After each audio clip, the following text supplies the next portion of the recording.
right, happy Friday. Welcome back to Metflex and Chill. I'm Rachel Gregory, your host, and today we have another Q&A episode. So before we jump into the questions for today, if you are enjoying this episode, well, you haven't listened to it yet, but if you're enjoying the podcast and you've listened to previous episodes, I would truly appreciate if you could share it out to anybody else that you think would be interested in any of the episodes that I've put out so far. I think we've had about 36 as of now, 37, 38, 40, I don't know, somewhere around there. And I've enjoyed recording every single one of them. So anyway, if you're enjoying listening to them, I would really appreciate it if you could share them out to anybody via email, text, whatever it may be. Or if you want to, share it on social media to help spread the word and help grow the show, you can definitely do that. I would really appreciate that. And you can tag me. My Instagram handle is at rachelgregory.cns. I forgot that for a second. I will link that in the show notes. So you can, if you're not following me on Instagram, you can follow me there. And also, if you have not joined my weekly newsletter yet, it's called the Friday Flex. I will also link a link to that in the show notes, so you can check that out. And if you're interested in anything else in terms of more content, more information, if you're interested in my programs, whether it's nutrition or exercise, you can always go to my website. Everything's up there. And again, that is always going to be linked in the show notes as well. All right, I'm going to stop rambling on and get into today's questions. Okay, the first question today, is it safe to eat low carb, keto, and do intermittent fasting? For example, 16 to 24 hour fasts while pregnant. Great question. So I am actually going to refer back to two episodes that I did previously with two different guests. So the first one was with Dr. Jaime Seeman. If you haven't listened to that episode yet, we dive into all things low carb, keto, and pregnancy. So definitely check out that episode. I will link it in the show notes. And then another episode I did with Matt and Mega from Keto Connect. We talked a lot about nutrition during pregnancy and eating, low carb, keto, and doing different types of fasting. So I will link both of those episodes in the show notes. So again, in those episodes, we dive deep into this subject.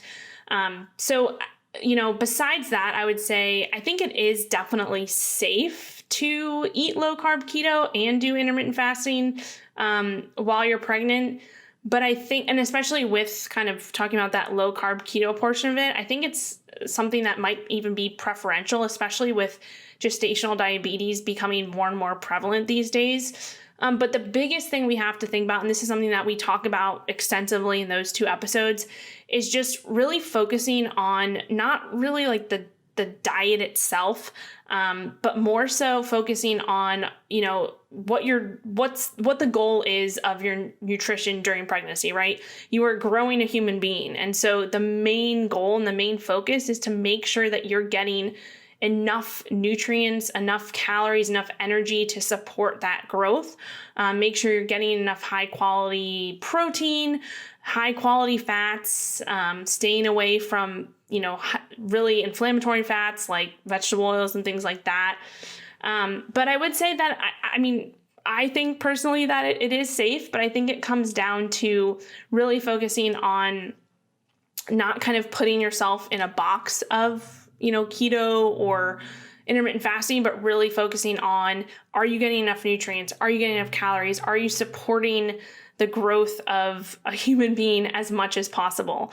But again, we dive into so many different pieces of this subject in those two episodes. So I highly recommend checking those out. I will link those in the show notes. It's again, the one with Dr. Jaime Seeman, and then also the episode with Matt and Mega. Okay, the second question, how do you transition from all cardio to strength training without gaining weight? Okay, great question. So I would say the first thing you need to think about is nutrition, right? Nutrition is the biggest determinant, is that a word? Biggest determinant, I'm going to just go with that. Wow. Okay, the biggest thing is your nutrition, right? When we're talking about gaining weight or gaining body fat, or losing body fat, it really, the biggest thing is nutrition and what you're consuming on a daily basis. So I would definitely make sure that you have that in check and that you're paying attention to that, whether it's, tracking your macros or tracking your intake, or whatever it may be, just making sure that you're paying attention to your nutrition first and foremost. That would be the biggest thing. The second thing would be, I think starting to track like your movement, right? Your steps. I do this to all of my clients. I do this myself too, is tracking your steps. Because this is another big piece of the puzzle that a lot of people miss out on, is just their overall movement throughout the day and how that affects their weight gain or their weight loss. So those are the first things that I would make sure you have in check. And especially if you are transitioning from all cardio to strength training, whatever your cardio may be, you're probably getting a good amount of movement or steps in. Say you're doing a lot of running or, walking or whatever it may be. And then if you completely, stop doing that and just focus on strength training, then your movement is obviously going to go down. So I would make sure that you're focusing on keeping your movement up and it doesn't necessarily have to mean, doing a bunch of cardio or running or whatever it may be, but just making sure that you're paying attention to your steps, right? Your steps and your movement throughout the day, and making sure that you're not going from, 12,000 steps a day to 6,000 steps a day and cutting that in half, because that in itself will limit the amount of energy you're obviously expending on a daily basis, and that can contribute to potentially gaining some weight, right? So you have to think about that. The next thing I would think about is, starting with what I like to start with a lot of my clients who are new to lifting is a three time per week full body lifting program. So if you are new to strength training, I would definitely check out some of my exercise programs. The one that is 3 times per week full body is the Level Up program. I will link that in the show notes if you're interested. So focusing on a full body program is definitely what I like to start out with most of my clients who are transitioning from either haven't done any strength training in the past or maybe are transitioning from more cardio to strength training. That's a good way to start off.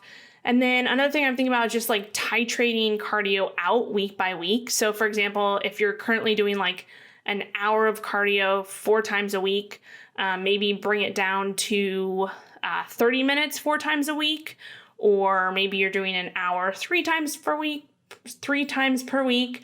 and then you kind of just titrate it down week by week, right? Like as you add in strength training, you kind of are decreasing your cardio. So instead of going cold turkey on it, you're just titrating it out over a course of a certain amount of weeks, or titrating it down, and paying attention to how your body responds to that, right? So tracking different metrics, tracking your weight, tracking body tape measurements each week. This is something I do with all my clients, right? We track weight, we track body tape measurements, we track progress pictures, how your clothes are fitting, things like that. And with your weight, you do want to make sure that you're focusing, I talk about this all the time, but focusing more on that weekly average versus the daily fluctuations. So your weight is going to fluctuate day to day no matter what. That's just part of life, especially if you're a woman as well and you're, it's the time of the month or whatever it may be, your weight can fluctuate drastically, right? So we want to pay attention more to that weekly average. I talk about this all the time. But those are some things I would focus on kind of in that order. And just, being aware, right? Paying attention to how things are changing, tracking things, and not just, when I say tracking things, I mean actually writing them down or keeping an Excel sheet or something to track, your scale weight or your average scale weight on a weekly basis. And obviously to get your average weekly scale weight, you have to, I recommend weighing yourself at least 3 times per week so you can get an accurate weekly average. But then we're talking like body tape measurements. So taking your body tape measurements every single week and having, either a notebook or Excel file where you can track that. So it all really just comes back to being aware and tracking these different things so that you can, transition as easily as possible and do this in a way where you don't hopefully gain weight, right? But the biggest thing to think about too is nutrition, right? So that is going to be the overarching thing that we need to focus on. when it comes to gaining or losing weight. So nutrition, your steps and movement, implementing a full body program is what I would start with, and then titrating the cardio out week by week. Okay, next question. How did you build your current career? Oh boy. Okay, so this is a very, this actually is an episode on its own, and I've already recorded it. So if you go back to, and I will link this in the show notes, episode 0, which was actually the introduction to this podcast, the introduction to, I believe it's called episode 0, Intro to Metflex and Chill. If you go check that out, I actually go through pretty much how I got to where I am today. I think the episode's like 25 minutes long. So if you're interested, or whoever asked this question, I would definitely check out that episode. It definitely dives into like where I came from and where, how I got to where I am today. So check that out. And then also there was an episode that I did with Genova Diagnostics, and I actually, they were kind enough to let me share that interview on Metflex and Chill podcast. So I will link that episode in the show notes as well. I talk a lot about how I built my career and how I got to where I am today in that episode. So definitely check those two out. Again, I'll link them in the show notes. Okay, next question. What to eat before and after a lifting session on low carb? Okay, great question. I did dive really deep into pre-workout nutrition in a previous episode. I don't remember exactly what the number is, but I will link that in the show notes. But I will dive in obviously today to answer your question. So I'll start with pre-workout nutrition. So whenever we're talking about exercise nutrition, especially when we're talking about pre-workout, I always like to think about like what the goal of your nutrition is if we're thinking pre-workout, right? And so the goal is to find what we can consume to optimize our focus and our energy for that workout, right? Whatever type of workout it is. We want to be able to optimize focus, optimize energy, and get the best out of that workout, right?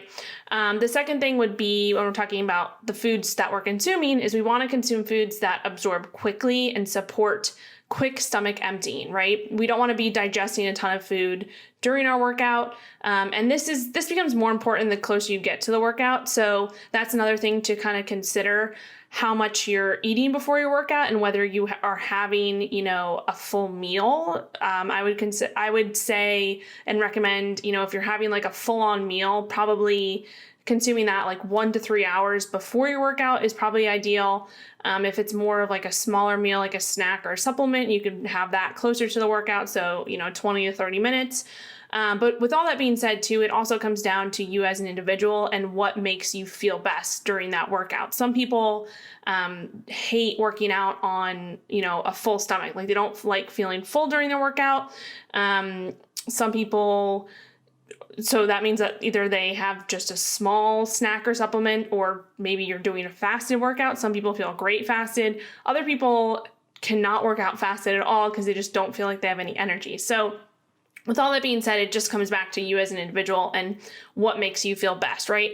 And this takes some experimentation too, like playing around with different things, whether that's your, how far out you have a meal from your workout, how far out or how close to that workout you consume a meal or supplement or whatever it may be, playing around with that intake, right? I know for me, sometimes if I eat too much too close to workout, I don't feel good. I just feel kind of weighed down. If I, it depends on the time, right? Sometimes I work out fasted. Sometimes recently I've been not working out fasted just because I don't generally feel good working out fasted, especially because I work out midday. So that's another thing to consider, like what time of day are you working out? If you're working out really early in the morning, then potentially fasted is something that is more beneficial to you versus if you're working out, later in the afternoon, then that would mean that you're fasting all day and then working out. So again, it depends on you as an individual. Everything depends on you as an individual. But to kind of get into some of the foods to consume pre-workout. So I would say starting with, I'll just kind of go through the macronutrients. So starting with fats. If you are consuming fats pre-workout, I would focus more on fats that contain mostly like medium chain triglycerides, so MCTs, because they have a shorter chain length, i.e. MCTs, medium chain triglycerides, versus longer chain oh my gosh, I can't even say the word triglycerides. Hard word to say. Anyway, I would focus on, if you're consuming fats pre-workout, focus more on the MCTs. They're more easily absorbed and digested, and so you'll get that faster absorption, obviously. And so I would say, MCT powder is a good choice. MCT oil is a good choice, but I would just be careful with that because that can in itself have some digestive issues if you aren't used to consuming MCT oil or you've consumed it in the past and it hasn't agreed well with you. So just be careful of that. Then other fats that are more along the lines of medium chain would be like coconut oil, butter, ghee, things like that. And then also like nut butter is usually easily digestible. I cannot talk today. I apologize. Is usually easier to digest and absorb. So those would be in terms of fats, but I would just caution, especially as you get closer to the workout, you don't want to be consuming too much or too many fats, just because they are slower to absorb and digest. So that would be fats. If you're going to consume fats, I would stick with the MCTs, and MCT powder would be my preference. That's actually what I put MCT powder in my coffee. And that is kind of my pre-workout drink. Sometimes I put MCT powder in my yogurt too. But I'll talk about yogurt in a second. So that would be fats. And then if we're talking about protein sources, if you are consuming protein closer to the workout, I would say primarily focusing on, again, faster digesting proteins. And this is for really, if we kind of just think of things logically, obviously the closer to the workout, the more you want to focus on things that are faster digesting. And then the further away from the workout, then it's okay to consume things that might be slower digesting. Just thinking about that, logical timeline. So closer to the workout would be more faster digesting proteins. An example would be like whey protein powder. And if we're further away from the workout, then maybe some slower digesting protein, things like, you can have full on like meals like meat, eggs, I like non-fat plain Greek yogurt or cottage cheese. Those are a little bit slower digesting, especially, cottage cheese and non-fat plain Greek yogurt have more casein in them. I like to have a mix of both. If I'm kind of in between, like an hour out, I usually have, like if I'm not having a full meal and I'm having more of a snack, I'll do like a mix of non-fat Greek yogurt or like 1% cottage cheese with some type of whey protein powder just to give it a little bit of flavor and then also get a little bit of that whey in there. So that would be in terms of proteins or protein sources. And then also if you're having like a full-on meal, I would probably stick with more leaner sources of protein, especially if that meal is like, 1.5 to 2 hours, maybe 3 hours out, focusing on leaner cuts of meat, eggs, things like that. That would be my suggestion for proteins. And then you did say, the question was regarding, low carb.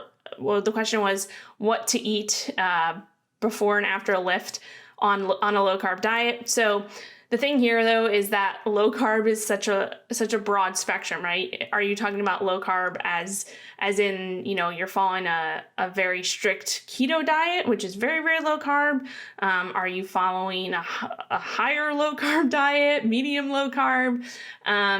It depends, right? But I would say, either way, if the goal is, to optimize your workout, and especially if we're talking about performance and building muscle, I personally believe that incorporating carbs in a targeted approach, just from my experience for myself and working with clients, is probably advantageous. So incorporating some carbs around your workout in your pre and post-workout meal could definitely be beneficial.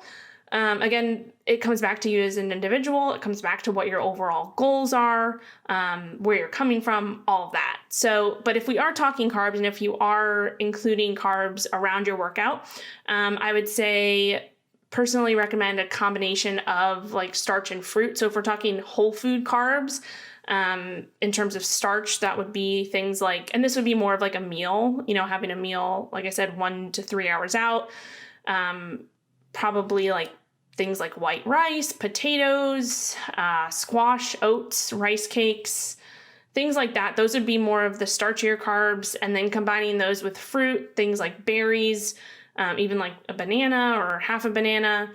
You can do like some honey. Those are good options. So I would say a combo of starch and fruit in maybe like an 80 to 20 ratio of starch to fruit. That's a good combination because we know that we have multiple glucose transporters in our body. And what that means is that basically, if you are consuming different types of carb sources, you'll have a better absorption rate and get a greater amount of nutrients, and still have also like a fast and slow releasing carb, or fast and slow releasing sources of those carbs as well.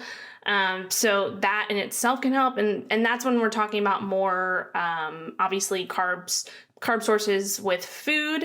But when we're talking about carb sources like closer to your workout, or maybe intra-workout, I would stick with potentially incorporating something like UCAN Super Starch, which is my go-to for pre-workout carbs. Super Starch, you probably heard me talk about it on previous episodes, but it is like a slower digesting carbohydrate. So I kind of refer to it as, or I kind of think of it as, it's a carb that acts as a fat.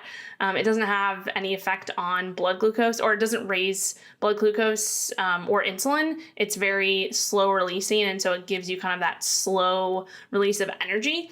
So I like incorporating UCAN Super Starch. I'll link them in the show notes if you want to check them out. Some people also, in terms of if you're thinking about like faster acting carb sources, you can do things like dextrose or maltodextrin. I personally don't do those, but those would be more fast acting, fast absorbing in terms of carb sources. So those would be my breakdown of fats, proteins, and carbs for incorporating pre-workout. Again, it all comes back to you as an individual, and it all comes back to just experimenting and trying out what feels best for you. I would say if we're talking about like timing and, not dosing, but amounts, if you want to know more like, how much of these certain nutrients I should consume. I would say in terms of fat, probably keeping it to around like 5 to 15 grams is probably a good range. When we're talking protein, probably, this is a kind of a big range, but between like 20 to 50 grams, that would be like the minimum to maximum to encourage muscle protein synthesis. I can never say this word. The muscle protein synthesis. So we need to have a good dose of protein to be able to, I talked about this in previous episode, but to kind of turn that light switch on to promote muscle protein synthesis, which just means muscle building, to kind of flip that switch on. So anywhere between like 20 to 40 or 20 to 50 grams of protein. This is size dependent, so it depends, how much you weigh. Also age dependent too. Wow, I cannot talk today. The older you are, the more dampened effect that protein, that muscle protein synthesis has, or when I say that, I mean that the more protein you need to kind of turn that switch on. So as you get older, that signal kind of dampens. So you need more, and that's why having more protein as you get older is super, super important. Okay, now I'm going off topic, but protein, that would be kind of the range. And then carbs, I would say, start with a minimal effective dose, especially if you are following the lower carb ketogenic diet, starting with, maybe 10 grams, 15, and then working your way up 15, 20, seeing how you feel, seeing what your energy what your energy is like, your focus, things like that. That would be my suggestion on the carbs. And then also with pre-workout nutrition, you also want to make sure, especially with a low carb diet, if you're following a low carb or keto diet, you want to make sure you're getting adequate electrolytes, sodium or salt, and getting enough water. So you want to make sure you're hydrated. And then obviously there's other things that can help with focus and energy. One of the biggest things is caffeine. So I am a big fan of making sure that I get a good dose of caffeine before my workouts. I think I mentioned this before, but I have coffee with a little MCT powder in that, and that is my kind of combination of caffeine and faster digesting fats. So that would be my recommendations for pre-workout nutrition. Again, you got to kind of try it out, see what works for you, see what makes you feel best. Also play around with like the timing of what you're consuming. So the timing, whether it's a meal or a supplement or whatever it may be.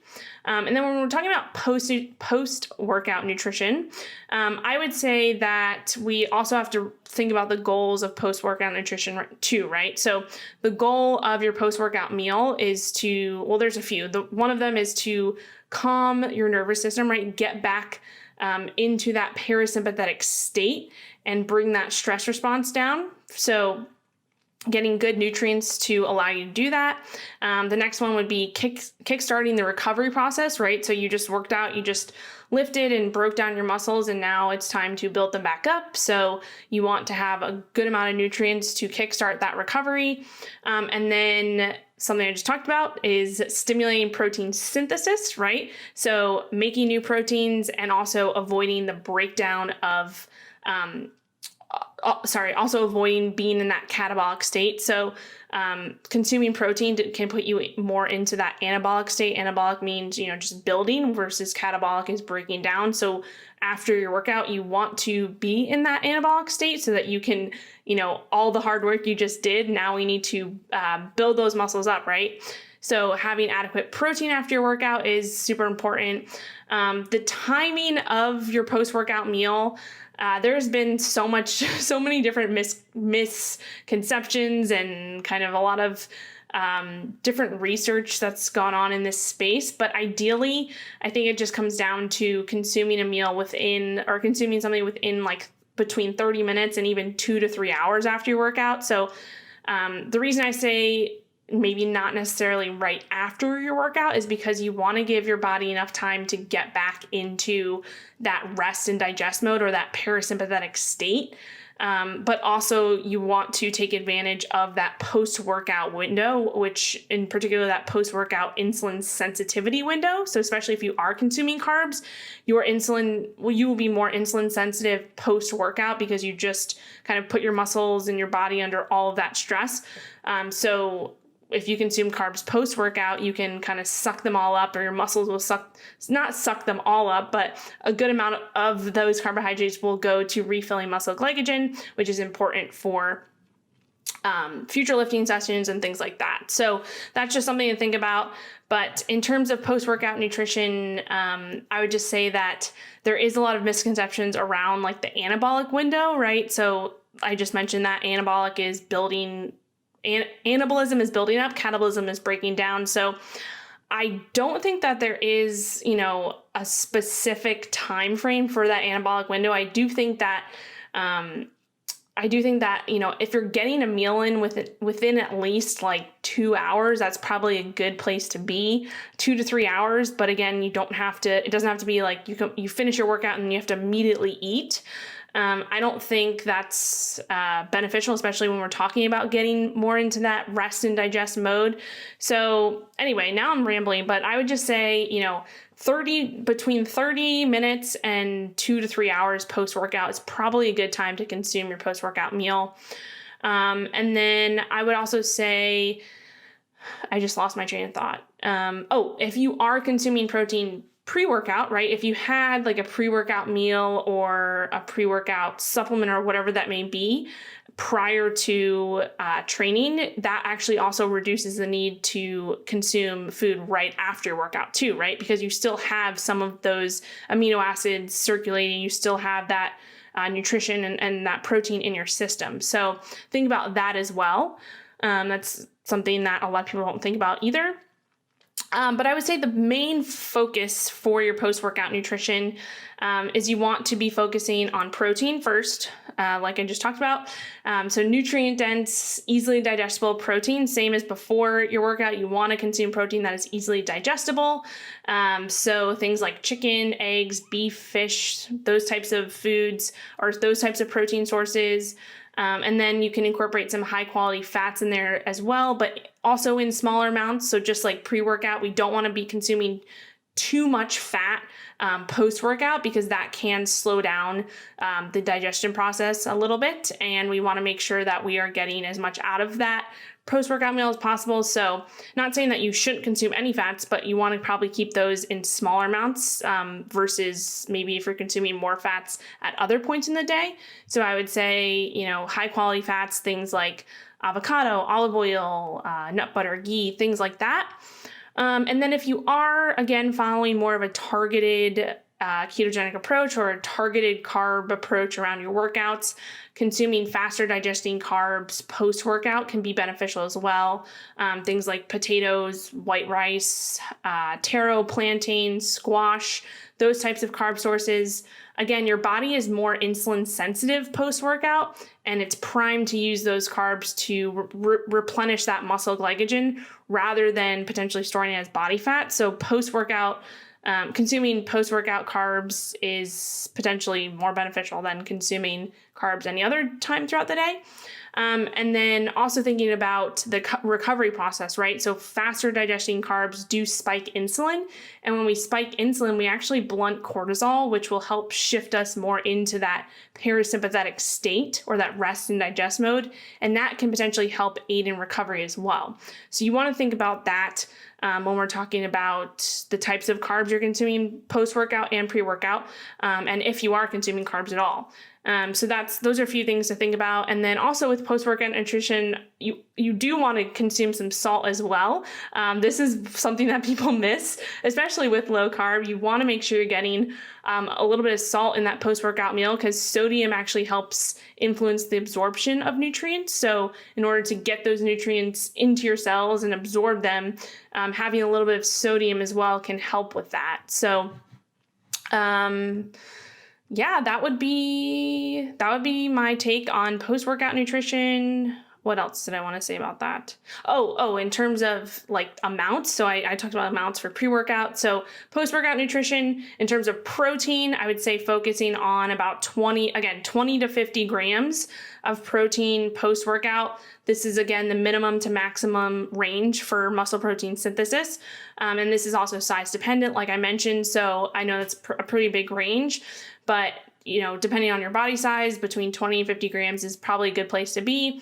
In terms of fat intake, maybe around 5 to 20 grams. And then carb intake, it's also, dependent on your size as well, and dependent on where you're coming from and how many carbs you're actually consuming the rest of the day as well. Probably a good place to be would be like, it's a big range, like 15 to 50 grams in carbs.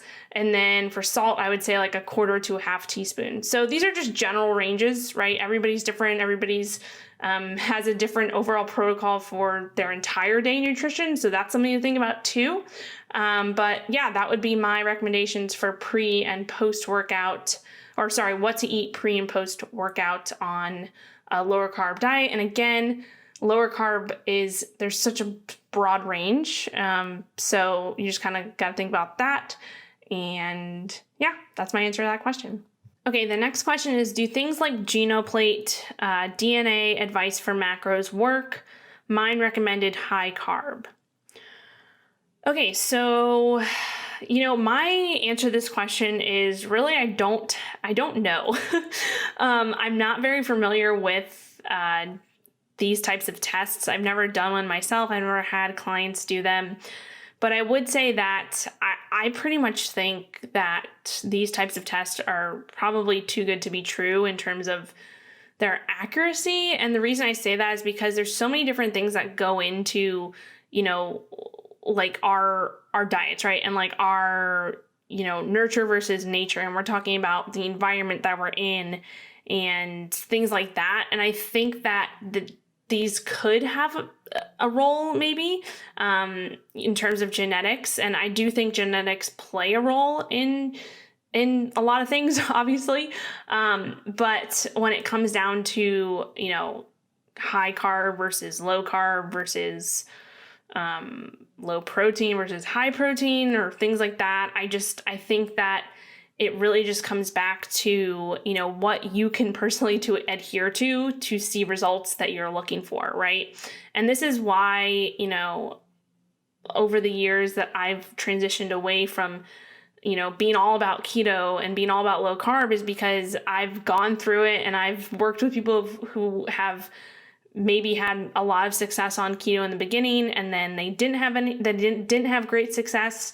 And they started incorporating, more carbs and started to have more success. But it also comes down to where you're coming from, what your history is. Like, there's so many different factors that play into this. And so for me and for this podcast, what I really believe is that, following a lower carb diet in terms of, longevity and reducing inflammation overall and getting away from a lot of the processed crappy foods and things like that, like that's the biggest determinant of if you are going to, find success, whether it's with, overall health or just, finding success in your results. One, I think if we're talking about longevity and health, reducing inflammation as much as possible, getting away from all the processed crap, getting away from the processed vegetable oils and stuff like that is probably the most important thing. If we're talking about results when it comes to like body composition changes or building muscle or performance or whatever that may be, that really definitely comes down to the individual and what works for you and what you can adhere to best for your lifestyle. So I know this is kind of going away from the question, but in my opinion, I don't really focus on, I've never focused on like DNA results for determining macros, so I can't really speak to that. But it is something that I potentially will look into in the future. But yeah, stay tuned for that. Hopefully, that didn't really answer your question, but hopefully that gave you a little bit of insight into kind of my opinion when it comes to those types of things. Next question, what are your 2 biggest pet peeves? Okay, so this took me a little bit of time to think about, and I don't think I feel like I have other ones. These are the first two that came to mind. The first one is so weird. So, like with toilet paper, when you put it on the toilet paper holder or rack or whatever you want to call it, if you put it where the toilet paper is coming down off the top versus flipped around and coming down off the bottom. I don't even know if I'm making any sense right now. This is really hard to explain, but I get really pissed off when my roommate or anybody puts the toilet paper on the roll or on the rack, like upside down. So weird. It's so weird. But I'm like, I've always been taught to put the toilet paper on so the top comes down in the front, not like in the back. But is there really a right way to put toilet paper on? That's just always the way that I've been taught or have done. So when it's not done that way, I kind of get like pissed off. Like, why are you putting the toilet paper on the wrong way? Anyway, that would be number 1. And again, these are like, I just thought about this for 5 minutes. So I probably am completely not thinking about what are actually my biggest pet peeves. So I may have to re-answer this question in a future episode. But for now, it's toilet paper being put on upside down. The second one would be definitely wasting food. So I hate wasting food, and I hate when I see other people wasting food. So that is a huge pet peeve of mine. I'm not saying like you should, if you're full, you should scarf down the food. I'm saying like, don't just throw out the food. Take it home if you're eating out at a restaurant and put it in your fridge and have leftovers. Or, if you've made food and you can't eat it all, just put it away for later. Don't throw it out. So that would probably be my second biggest pet peeve for now. I need to think a little bit more about on this question, because I feel like those are just stupid. But anyway, I'll think more about it. Okay, so those are all the questions we have for today. I am looking forward to recording another Q&A episode and answering more of your questions. So definitely be on the lookout for when I post question boxes on Instagram. Usually I do that on Monday. And if I haven't gotten to your question yet, I will definitely be getting to it in future episodes. So stay tuned for those, and I will see you next time.